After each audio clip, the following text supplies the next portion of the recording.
Location. இந்த லொக்கேஷன்லேருந்து chicken biryani cook பண்ண போகிறேன். வாங்க சிக்கன் பிரியாணி எப்படி குக் பண்ணுறதுன்னு பார்க்கலாம், என்னென்ன ஐட்டம் தேவைன்னு பார்க்கலாம். சிக்கன் வந்து ஒரு 3/4 கிலோ எடுத்திருக்கேன்.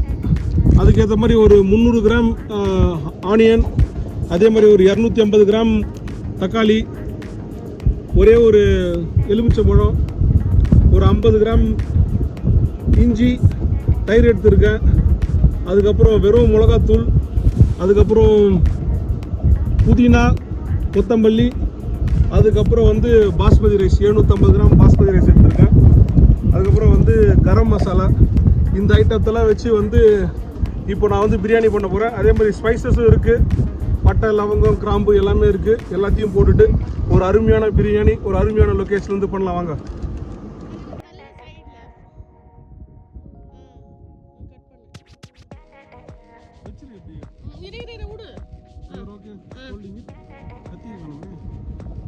போ ஃபாஸ்டா போ, அங்க வந்து ஹெல்ப் பிரேக் அவுட் ஆகிறதுக்கு முன்னாடி கத்தி இது.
ஃப்ரெண்ட்ஸ், ஃபஸ்ட்டு எண்ணெய் ஊற்றிக்கலாம். ஒரு 150 எண்ணெய் ஊற்றுறேன், 150 கிராம்.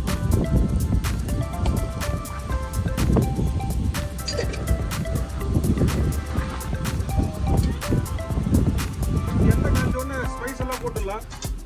பட்டை இருக்குது,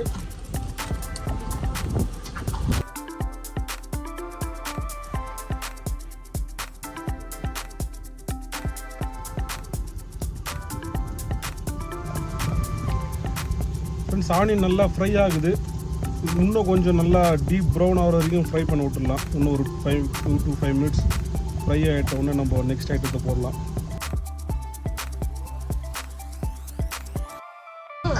ஃப்ரெண்ட்ஸ், அடுத்தது வந்து இதுவும் நல்லா ஃப்ரை ஆகிடுச்சு. வெங்காயம் நல்லா ஃப்ரை ஆகிடுச்சு, கோல்டன் ப்ரௌன் கலர்கிட்ட வந்துடுச்சு. அதனால் அடுத்தது வந்து ஜிஞ்சர் கார்லிக் பேஸ்ட் போட்டுக்கலாம். ஜிஞ்சர் கார்லிக் பேஸ்ட் வந்து மிக்சியில் போடல, அதனால் கொஞ்சம் ஃபோர்ஸாக தான் இருக்குது.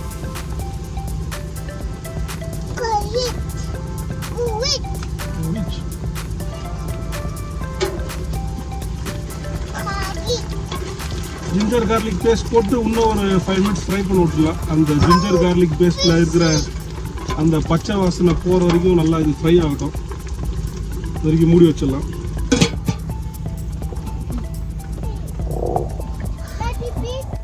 ஜிஞ்சர் கார்லிக் நல்லா கொஞ்சம் ஃப்ரை ஆகிடுச்சு. இப்போ அடுத்ததாக வந்து தக்காளி ஆட் பண்ணிக்கலாம்.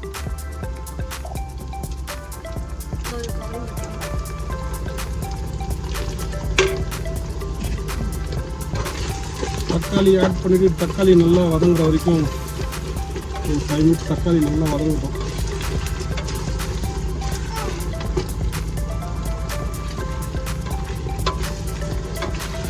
இது வந்து அவுட்டோர் குக்கிங், அதனால் ரொம்ப பர்ஃபெக்டாக இருக்காது.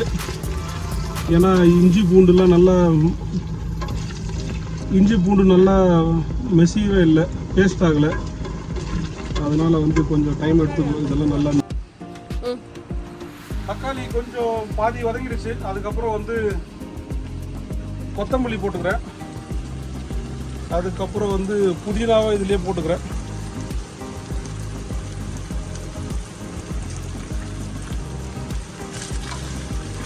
போட்டுட்டு இதை கொஞ்சம் நல்லா நல்லா வந்து மிக்ஸ் பண்ணி விட்டுடலாம். இன்னும் கொஞ்சம் நல்லா வதங்கட்டும்.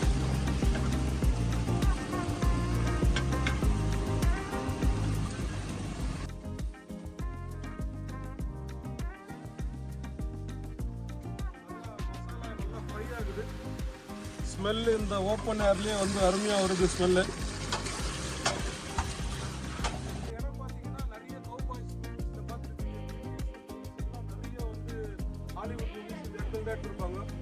அவங்க வந்து குக் பண்ணி சாப்பிட்ற மாதிரி நாங்களும் இப்போ குக் பண்ணுறோம். அதுவும் நம்ம ஊர் ஸ்டைல் பிரியாணி.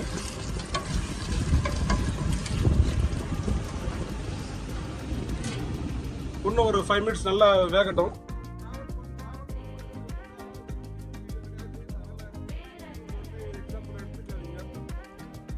கம்மியான ஸ்பேஸில் டக்குன்னு இதில் பண்ணுறது. அடுத்தது பார்த்தீங்கன்னா கரம் மசாலா போட்டுக்கிறேன். ஒரு 1/2 ஸ்பூன்லேருந்து 3/4 ஸ்பூன் வரைக்கும்.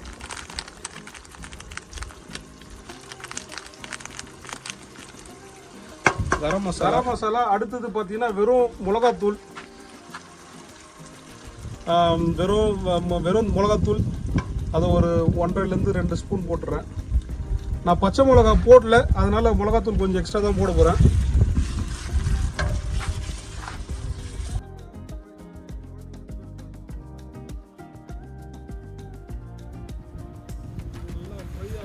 அந்த மிளகாவில் இருக்கிற பச்சை வாசனை போகிற வரைக்கும் நல்லா ஃப்ரை ஆகிடும்.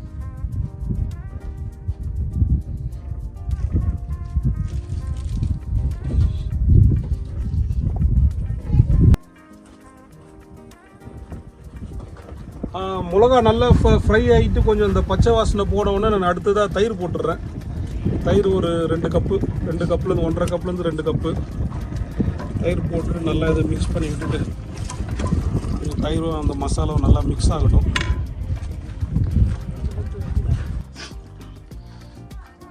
லாஸ்ட்டாக வந்து இந்த தயிர் போட்ட உடனே அடுத்தது வந்து சிக்கனை போட்டுறேன்.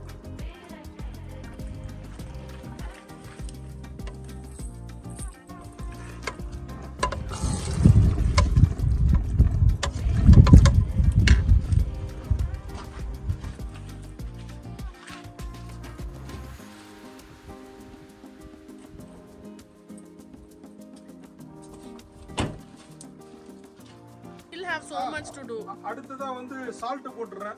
உப்பு வந்து தேவைக்கேற்ப போட்டுறேன்.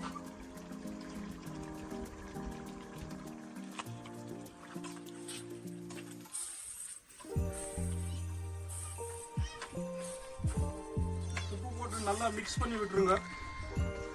உப்பு போட்டு மிக்ஸ் பண்ணிட்டு ஒரு 10 minutes வந்து அது நல்லா அப்படியே வந்து குக் ஆகட்டும்.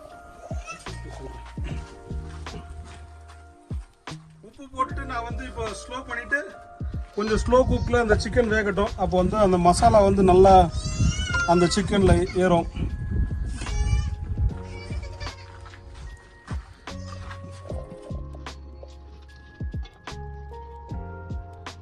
சிக்கன் நல்லா கொஞ்சம் நல்லா வெந்துருச்சு. நல்லா இந்த மசாலாவும் நல்லா மிக்ஸ் ஆகிடுச்சு. சிக்கன் கொஞ்சம் நல்லா அந்த மசாலாலே வெந்துருச்சு. இப்போ வந்து அடுத்தது வந்து நம்ம வந்து தண்ணி ஆட் பண்ணிடலாம். இந்த ரைஸ் குக்கார அளவுக்கு தண்ணி ஆட் பண்ண போகிறேன்.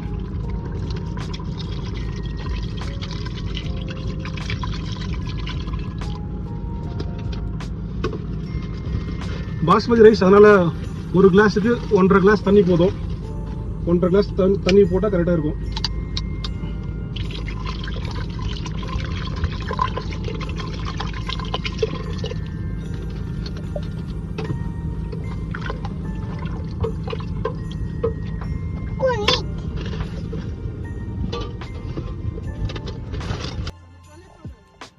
நான் வந்து 750 கிராம் ரைஸ் எடுத்துருக்கேன். அதனால் பார்த்தீங்கன்னா ஒரு 1.5 லிட்டர் தண்ணி ஊற்றுறேன். கரெக்டாக இருக்கும். ஹீட் ரொம்ப முக்கியம். ஹீட்டு கம்மியாக வச்சோன்னா தண்ணி கம்மியாக வைக்கலாம். ஹீட்டு ரொம்ப ஜாஸ்தியாக வச்சோன்னா தண்ணி சீக்கிரம் வந்து சுண்டிடும். அதனால் நான் ஹீட் கொஞ்சம் கம்மியாக தான் வைக்க போகிறேன். அதனால் தண்ணி கரெக்டாக லிமிட்டாக தான் விட போகிறேன். அதே மாதிரி லாஸ்ட்டில் வந்து கொஞ்ச நேரம் ஒரு 20 மினிட்ஸ் தம் போட போகிறோம். தண்ணி நல்லா கொதிச்சிருச்சு. சிக்கனும் வந்து செமி குக் ஆகிடுச்சு. இப்போ லாஸ்ட்டாக வந்து ரைஸ் ஆட் பண்ணிடுறேன்.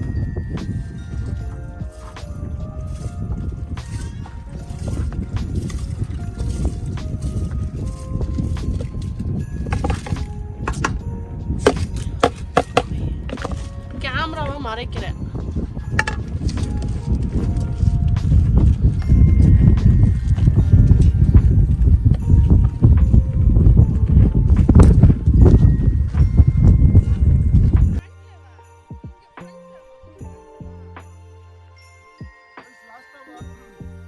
கடைசியாக இறக்குறதுக்கு முன்னாடி என்ன பண்ணுறேன்னா நல்லா ஹீட் வச்சிடறேன், ஃபுல் ஹீட்டு. அப்போ வந்து அந்த கீழே இருக்கிற ஹீட்டெல்லாம் மேலே வந்து ஃபுல்லாக ஒரு தம்முக்கு ஏற்ற மாதிரி ஒரு ஃபுல் ஹீட் டிஸ்ட்ரிபியூட் ஆகிடும். இப்போ வச்சுட்டேன். சைட்லெல்லாம் பார்த்தீங்கன்னா ஆவி வருது. அதனால் வந்து இப்போ வந்து நான் வந்து ஸ்டவ் ஆஃப் பண்ணிடுறேன். அவ்வளோதான். இப்போ ஒரு 10 மினிட்ஸ் வந்து அப்படியே வந்து டம்மில் இருக்கட்டும். டம் முடிச்ச உடனே 10 மினிட்ஸ்க்கு அப்புறம் வந்து பிரியாணி ரெடி. அதுக்கப்புறம் வந்து இந்த லவ்லி ஸ்பாட்டில் ஒரு அருமையான பிரியாணி சாப்பிடலாம். டம் போட்டு ஒரு 10 to 15 மினிட்ஸ் ஆயிடுச்சு. இப்போ வந்து டம்மை ஓப்பன் பண்ணிடலாம்.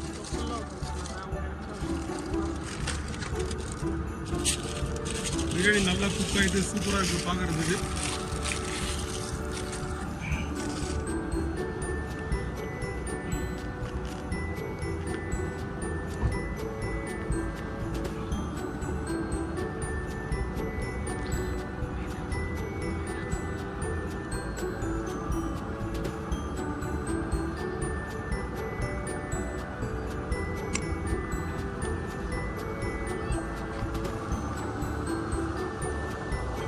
நவாஹோ மானுமெண்ட்டில் ஒரு எமர்ஜென்சி பிரியாணி மாதிரி தான் இது.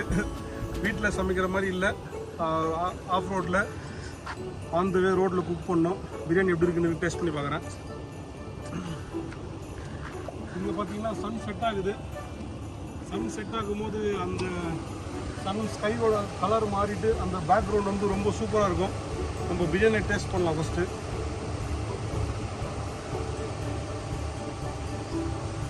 ரொம்ப சூப்பராக வந்திருக்கு. எல்லாமே வந்துட்டு இருக்கு. சிக்கன் வந்துட்டு இருக்கா பார்க்கலாம்.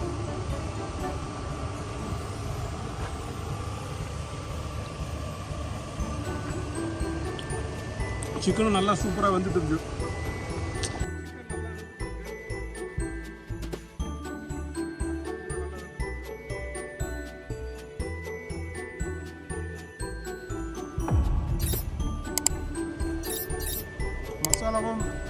மசாலாவும் நல்லா உள்ளே இறங்கிருக்கு. ஒரு அருமையான லொக்கேஷனில் ஒரு அருமையான பிரியாணி. இந்த வீடியோ கண்டிப்பாக என்ஜாய் பண்ணியிருப்பீங்கன்னு நம்புகிறேன். இந்த வீடியோ பிடிச்சிருந்தால் லைக் பண்ணுங்கள், ஃப்ரெண்ட்ஸோட ஷேர் பண்ணுங்கள். சேனலை சப்ஸ்கிரைப் பண்ணால் கண்டிப்பாக சப்ஸ்கிரைப் பண்ணிவிடுங்க. மீண்டும் இதே மாதிரி ஒரு வீடியோவில் உங்களை சீக்கிரம் சந்திக்கிறேன். நன்றி, வணக்கம்.